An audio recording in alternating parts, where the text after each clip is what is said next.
काय नाही भावनिक झालाय का ना बस काय केलं रे काय केलं ए भावपूर्ण श्रद्धांजली आता गाव तरी मला इकडं का बघते खालाकडच्या बाजूला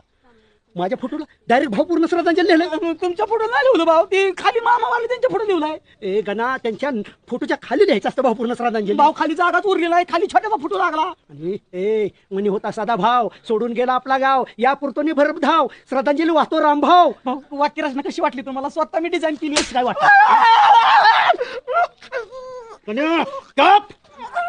अरे म्हणजे रंभावच मेल्यासारखं वाटतंय अरे काय जाईल महाराष्ट्र संदेश अक्षरशः मंत्री संत्रीन दिल्लीहून कमळेश्वरला येते कुणी त्यांचा चहा पाणी करायचा एवढा खरी नका वाचू भाऊ शुभेच्छा